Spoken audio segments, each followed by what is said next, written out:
nandito tayo ngayon sa Madrid. Para may nakikita tayong kakilala. Hello, magandang araw. Kamusta ka na? I miss you. Parang naipit ako. Naipit ka na. Ay, kamusta ka na? Okay mo sa Mexico. Mexico ba ako? Nagano ako no rice. Sana all.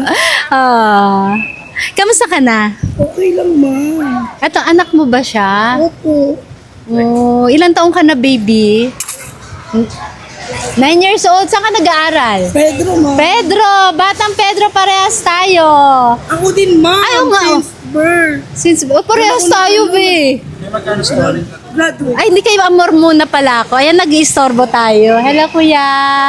Mamasyal ka, mama. Yes, naghahanap ako ng mga... Ha?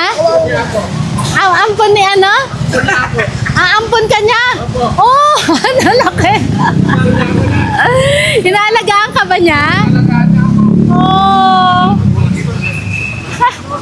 Pinapatayan sa tindahan niya. Oh, mukhang suki kayo ni ate, ah. Parang swerte ka. Kanina wala akong customer. Ayan, busin nyo na mga batang San Nicolas yung tinda nila lahat dito. Busin nyo. Oo, nakakatawa dito. Halos lahat ng mga nagtitinda dito, mga babae. Dahil alam nyo, sineselebrate natin. Yes, sineselebrate natin. Oh, ay, ayan, parang mga, ano yung tawag doon? Malayro pa may kinto. Di ba? O bakit? Maganda ka. Oh, pero alam nyo kung bakit ako nandito? Talaga alam mo, nag-show ako. Dahil nga Women's Month, di ba? Araw natin. Pero syempre, hindi... Mga nanay na magaganda. Yes, araw ng lahat ng mga babae. Dahil lagi ko nga sinasabi, hindi ka lang basta babae. Babae tayo. Tama ba? Tama. Oh, di ba? Ikaw ba, ano ang inilalaban mo para sa pamilya mo? Siyempre, ma'am, ako ang tunay na nanay. Lahat gagawin ko, 4 kasi ang anak ko, ma'am. Siyempre, pag di ako nagtinda, wala kaming kakainin. Kailangan, maga pa lang, kailangan mag-asikaso. Kahit na masakit ang katawan, trabaho lang. Huwag na iinda yung mga sakit na yan. Kasi pag nintindi mo yung sakit na yan, lalo ko magkakasakit. Yes. Ayan ang gusto ko sa'yo. Kasi ma'am, bata pa lang ako, nagtitinda yung magulang ko. Kaya sanay akong magising ng madaling araw pa lang. Para... Hanap buhay. Ang asawa? Asawa ko barangay, ma'am, dito sa... Teacher ma. Oh, tanod siya. Opo, ma'am, panggabi po. At least dagdagan mo rin, di ba? Opo, ma'am, kaya sinisipagan kong kahit na nagkakasakit ako, kahit na inuubo ko yan, may hika ako ngayon. Pero ano naman yung matinding hika? Kaya naman trabaho sa araw-araw. Yes. Kasi nga, kailangan lumaban. Oo, kailangan. Sa araw-araw. Oh, mensahe mo para doon sa napanghihinaan ng loob. Na baka pag napanood ito, mabibigyan mo siya ng inspirasyon na lumaban. Kailangan lakasan lang nila ng loob nila. Kasi pagsubok lang yan eh. Kaya natin nagpasan yan.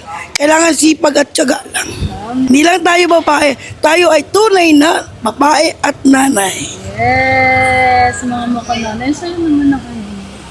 I love you, sis. Thank you, ma'am. Anong nickname mo? Nini. Nini. Pero ang tunay kong pangalan, ma'am, Annalisa. Annalisa. Alam niyo, nakakatuwa si Ate Annalisa. Biruin mo yung routine ng kanyang buhay. Alas 4 gumigising. Inaasikaso yung mga anak. Pag nakapasok na yung mga anak, diretso na siya kaagad dito sa kanya. At ikaw pa nagbabay. Hindi, ma'am, iniiwan ko lang po yan dyan. Ako Okay. nililigpit po yan paggabi. Tapos ako rin po naglalatag. Basta laban lang. Laban lang talaga, araw-araw. Ako si Catherine po, may 2 anak na nag-aaral. Kaya po, araw-araw po nagtitinda. Oo, simple. Para po sa simpleng pamilya po namin. Yung importante po sa araw-araw makasurvive. Meron pong pangkain sa araw-araw. Pambayad din po ng bills. Actually, yan ang habol ng nanay. Yung Apo. pang-araw-araw na gastusin. Ikaw naman, kung si Ate Annalisa ay gumigising ng alas 4. Ikaw naman, anong oras ang gising mo? Usually, ma'am, ganun din. Minsan 5 a.m. Minsan nalilate din po 6 a.m. Hindi po, laki mo po ako sa Marikina po ako nag-elementary. Okay. Kailan ka napunta sa Manila? Matagal na po, parang 15 years na rin po. Siya ba ay husband mo? Nakakatuwa, at least nagtutulong-tulong Opo. kayong mag-asawa. Mukhang bata pa si Sir Haisel. Ayan.